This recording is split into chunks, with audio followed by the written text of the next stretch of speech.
What's up, you guys? This is Rob from Gay Guy Plays, and today on Dress to Kill, we have some time-sensitive news for you guys. Now, as you guys know, the Void Trader comes around, he brings stuff for you to pick up. However, this is one of the few times that I really want to go ahead and spotlight something and really call it out. Now, previously, Barrow has brought us the Katir palettes, and I'll go ahead and link the video up in the corner or down in the description box below so that you guys can make sure to go ahead and catch that, because I definitely think it's a nice strong palette and you can make some interesting looks out of it that you really wouldn't expect.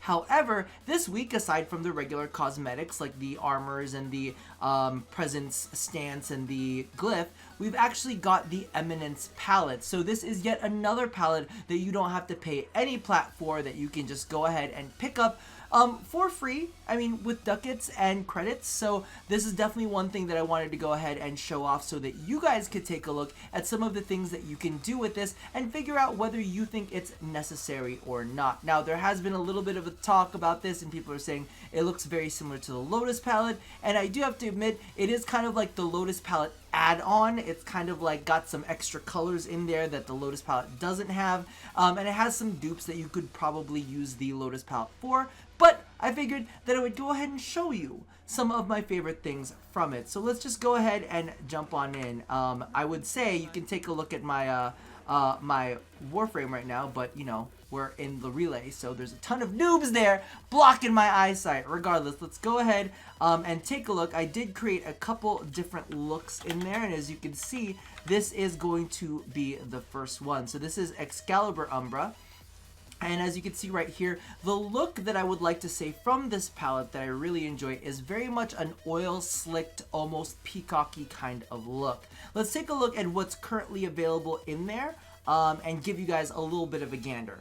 Now, as you can see, we have some very, very similar colors to the, what is it called? The Lotus palette. So let's pull up the Lotus palette and kind of give you guys a little bit of a visual. So you can see already right there that there are some very similar colors. However, I want to kind of point out where they do have differences. So, as you can see right here, we have a very similar two-tone bar down at the bottom. And the way that I kind of look at that bar is it's like, it fits right in between these two shades right here, right? So the bar at the very, very bottom of the Lotus palette sits right in between these two bars. Then one of the other standouts that we have as well is this very pale, very faint kind of purple right here.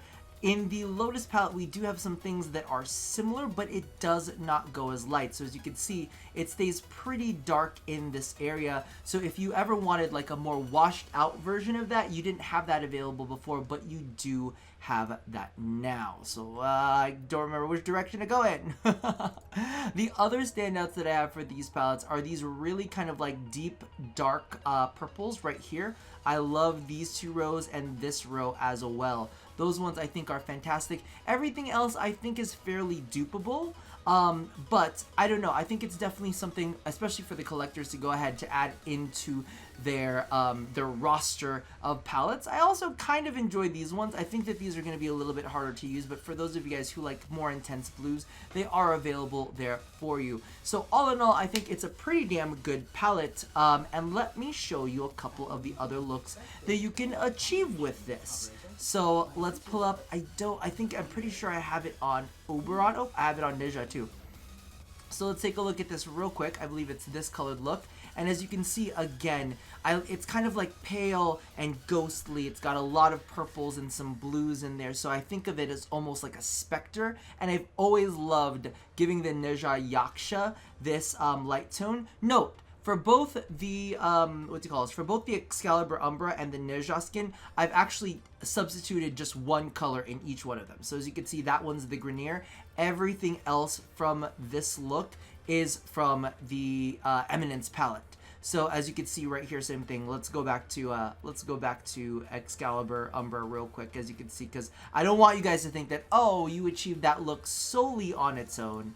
With the palette. No, I did toss in one specific color, which is another like darker. As you can see, that the one that we used here is the Gamma palette. It's a little bit darker right there.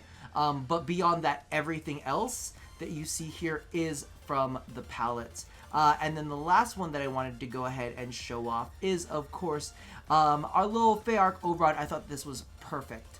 Absolutely perfect. Wait, this is the wrong Oberon. It's the wrong Oberon. It's not the Oberon Prime. Ignore that customization.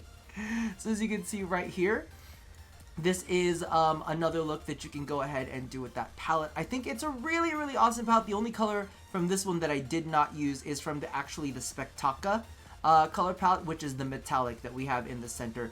It doesn't have the greatest, like, warm tones. This is a very cool tone palette.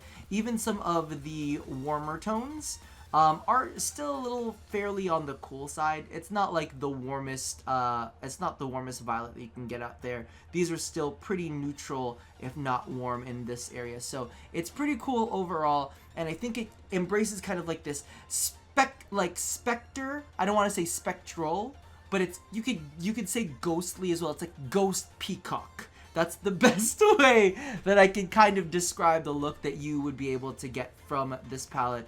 As a standalone, I think that it's a little bit rough, even though it does have some pretty colors in there.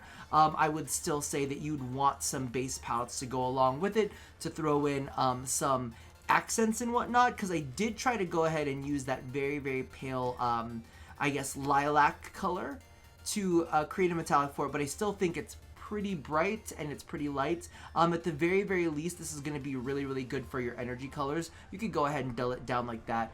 The only thing that I wish DE did was make some softer tones, because that is something that was also missing from the Lotus palette. But that about does it for this. It was pretty short, but I wanted to make sure that you guys went ahead and got your hands on that palette as soon as you got a chance, because by the time the weekend is over, by the time Sunday rolls around, it will be gone, and you'll have to wait for another rotation for our Barricatier to go ahead and throw it a little bit of love.